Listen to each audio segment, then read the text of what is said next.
Ditambahkan nanti dengan Glowing One, mungkin next atau item kedua atau item ketiga dari mid match kita kali ini. Oke, Santos dikeluarkan tapi Tangsel terkentut. Oh my god, Benjol, Celiboy the Miracle Boy harus terkena first blood, tercedut begitu saja. Hai, mendapatkan keuntungan. Celiboy the Miracle Boy.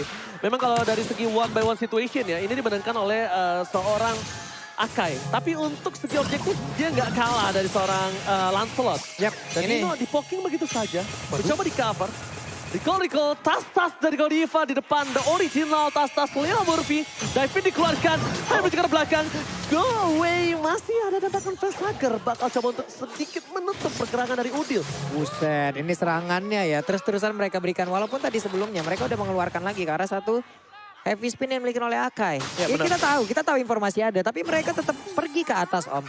Apa rencana sebenarnya di situ, Om? Pastinya untuk mendelay sebenarnya sih. Adanya delaying ke arah dari Nino biar tidak terlalu cepat untuk mendapatkan item yang diinginkan. Sementara untuk di tempat yang berbeda, Alter Ego juga mereka sanggup untuk nge-mirror apa yang dilakukan oleh Aura Fire yang berada di top lane tadi. Oke, lagi-lagi ini akan menjadi perebutan objektif. Apakah Pai akan mengamankan? Tapi kalau dari segi tim fight, Waduh, nakal mereka diunggulkan. Sebelum ada heavy spin, Sprint dikeluarkan menuju ke arah belakang. Para pemain dari tim Alter Ego, mereka memaksa tim fight. Karena Udil udah standby on position. Pai terkena sedikit poking damage. Ini pun gak baik untuk melakukan tim fight selanjutnya. Heavy spin dikeluarkan. Celiboy mereka main terjepit. No retribution. Hai, mengamankan objektif dengan mudah. Karena tidak ada contest retribution dari tim Alter Ego Info. Dan mulus sekali tapi di bagian atas. Ditarik.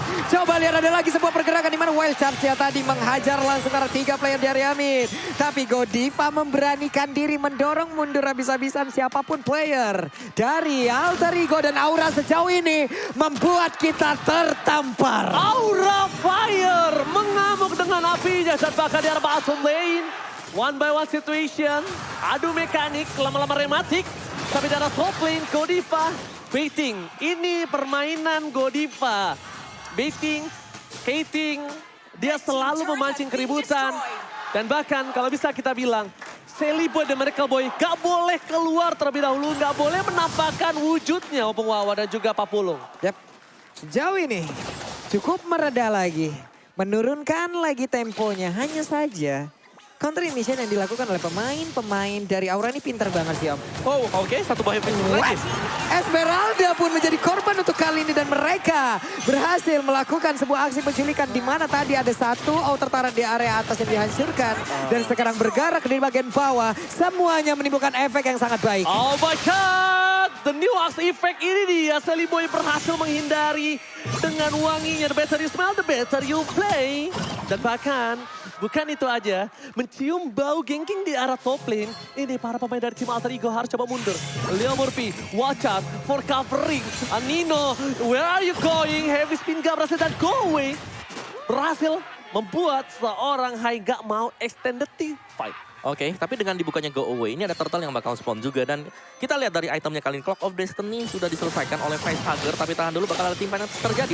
Yap, ini dengan beberapa item yang udah mereka milikin tapi di tengah ya ini full 5 player. Mereka udah siap setelah mendapatkan satu objektif di atas, satu objektif di bawah. Mereka memusatkan lagi kekuatannya dan sekarang ada turtle yang udah hadir. Tapi di bawah ada sebuah gangguan yang memang dilakukan oleh Celiboy seorang diri tapi malah dirinya kali tertabrak. Dan juga ditarik untuk yang masih ada Leo Murphy mencoba untuk langsung memberikan bantuan. Tapi tidak akan bertahan lama akan menghilang sudah. Oh my god, Esther tiba dan one shot. Nino gak bisa diselamatkan. Udil tersisa seorang diri di arah bottom lane. 2 distraction, 2 core, Alter Ego hilang. 4.000 gold difference. Ini yang menjadi simpan di arah tengah. Heavy spin kembali. Pai menjadi pilihan utama. Tapi dia menhantam for Israel. Fighter kicked out. No frontliner. Kali ini Kabuki menunjukkan permainan dengan Patrick ya. Sudah di nerf tapi it's okay. This is my power hero. Di tangan pilot yang tepat, Hero Nerf pun akan menjadi satu sosok yang berbahaya. Ya, dengan item dia BOD yang sudah selesai. First item tadi adalah Hunter Strike bagi Kabuki. Dan itulah sebabnya kenapa kita melihat adanya damage yang besar. Apalagi dengan penggunaan Nibiru yang dipakai. Mirip DHS tapi damage-nya tadi ya. Pendeknya full sakit ya. banget. Sakit banget. Aku kira DHS tadi. Itu Esmeralda. Iya, itu Esmeralda masalahnya. Yang bisa di posisi seperti itu, kalau nggak DHS, Malefic, ya udah Hunter Strike. Hunter Strike, ya. Penetration. Penetration, semua penetration harus digunakan dan bahkan kalau bisa aku bilang ketika Kabuki nanti punya WON, ini bakal berat lagi untuk Nino. Berat lagi untuk seorang Celiboy masuk ke dalam. Celiboy ada Miracle Boy. harus mundur. Terlalu tebal semua. Retribution di spawn point. Sally Boy, where are you going? Terjepit. Gak bisa dijemput. Sally Boy, the miracle boy. Harus tumbang. Just back buat kalian semua di rumah. Jangan lupa nomor MPL sambil order grab hingga di 90% scan. Di mana apa? Langsung ke grb.to/MPL atau scan dari QR code yang ada di bawah sini. Surprise.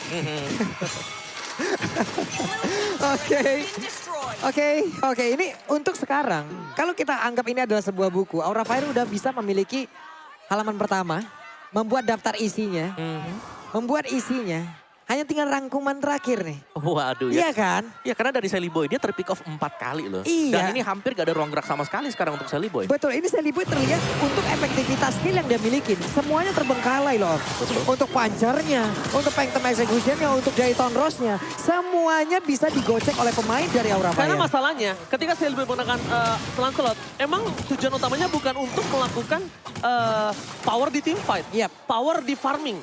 Power di farming dan pick off ke arah backline. Itu tujuan utama dari seorang Lancelot.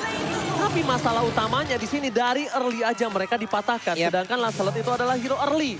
Mid to the late game akan cukup terseok-seok dan ini cukup mengandalkan 3 hero kalau menurut aku. Dia sangat mengandalkan Parsha, God dan juga Pai. Kenapa? Mereka harus membuat Nino menjadi free hit. Pai melakukan distraction dan bahkan lihat damage yang diberikan oleh seorang Kabuki terlalu sakit. Pai hanya bisa memberikan waktu berputar, berkutat di arah yang sama tanpa bisa dijemput sama sekali. Wow.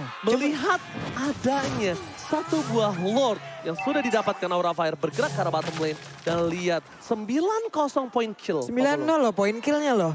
Ini benar-benar kita sejauh ini ditampar dari apapun yang udah kita prediksikan ya. Benar. Tertampar habis-habisan. Karena Aura Fire mereka tim fight-nya rapi banget tadi ya. Fredrin yang bisa ngehalau 4 pemain dan Esmeralda waktu kelihatan. Itu yang jemput 4 orang sekaligus. Kalau dikalkulasikan damage mereka kurang. Tapi mereka pick off satu persatu. Mereka tahu 5 versus 1 masih ada damage. Tapi untuk baku hantam mungkin mereka agak sedikit kekurangan. Sally Boy, Miracle Boy. Kali ini tidak boleh masuk lebih dalam lagi. Dia nggak punya purple buff. Pai memotong cutting minion dengan cukup baik di tengah. Tapi Pai harus coba rotasi langsung ke arah atas. Kenapa? Kalau dia ke arah bawah, ini malah tempat para pemain dari tim Aura Fire berkumpul. Iya, ini hanya tinggal bagaimana nanti Aura Fire untuk Oh, dia mendobrak potong. habis ya. Dia potong di base nih harusnya. Waduh. Apakah Pai pulang atau dia potong ke arah base? Potong ke arah base. Potong ke arah base. Yes, dan bakal lihat Final Strike masih bisa ditanggulangi oleh seorang Udil.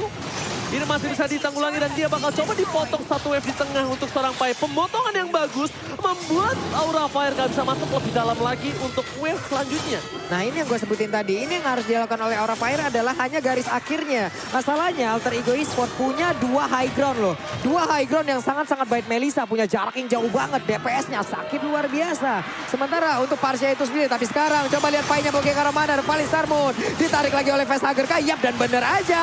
Namun Pai-nya masih bisa selamat sejauh ini ditembak oleh Lenapati. Tidak kena. Lionel Pai! This is it, gocekan maut. Flicker dikeluarkan, baik time dilakukan. Pai, can you do it? Can you still survive? Dan Pai still survive on the top lane. Tidak terlalu lama, tapi it's okay, no problem. Itu waktu yang mahal dikeluarkan oleh seorang Pai dari top lane. 10 poin kill tanpa balas satupun sejauh ini. Memutar otak jauh lebih keras.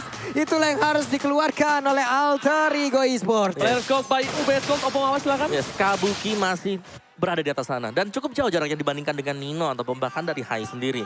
Jadi ada perbedaan satu item yang dimainkan oleh Kabuki. Dan Beatrix dia dengan pemberian damage yang sangat besar sekali. Ini berarti bahwa dari kontes Lord bisa di-start oleh Aura Fire dan mereka bisa memancing Alter Ego untuk masuk ke sana. Karena team fight, bicara dengan kehadiran dari Fredrin, memang dia lemah untuk hero range. Tapi untuk hero melee dia sangat kuat. Oke, Lord penentu, kalau menurut aku pribadi. Karena ini cukup berbahaya, Fluffy, terlalu dalam. Tapi itu distraction yang dia lakukan. Bahkan para pemain dari tim Alter Ego, mereka tidak ada yang bisa menuju ke arah Lord. Sedangkan itu 2 player di arah top lane. Alter Ego bakal coba untuk mendorong wave mereka. Mencoba untuk melakukan distraksi. Leo Murphy memberikan informasi ini saatnya untuk Nino pulang. Lordnya cukup penentu, kenapa? Best turret kemungkinan besar hampir Hancur. 50% hancur di arah bottom lane. Apakah mereka bisa melakukan defensif? Karena dari segi Udil, ini dia belum memiliki keunggulan. Dia tertinggal 3 level dari seorang Hai dan juga Kabuki 2 level. Ini dia, Facehugger Opung. Ya, untuk Facehugger sendiri dengan Faramis yang dipergunakan ya. Dan ya kita tahu bagaimana assist dari Facehugger sendiri. Dia bukan mid laner yang mencari point kill. Dia lebih ke arah team fight dari Aura Fire. Dan itulah yang dilakukan secara terus-menerus. Pick off, main 5, bahkan berhadapan ganking 4, ganking 5 yang sering dilakukan oleh Aura Fire. Oke, tapi Sally Boy akan mencoba mencuri sedikit celah kecil di arah Soulflame. Best turret akan dipecahkan dengan pasti. Tapi di Alter Ego di arah bottom lane mereka masih ada sebuah high ground defensif dari Udil dan lihat manov dari Tornino. Tapi Alter Ego, lihat Sally Boy dan mereka Boy mencoba untuk melakukan best race. Tapi nampaknya apakah Aura Fire terlebih dahulu mengamankan game yang pertama? Best race yang dilakukan dari Alter Ego versus Aura masih dimenangkan oleh tim Aura Fire karena Sally Boy seorang diri, sedangkan Aura kali ini mereka bersama-sama squad altar dan tentunya Opung Wawa.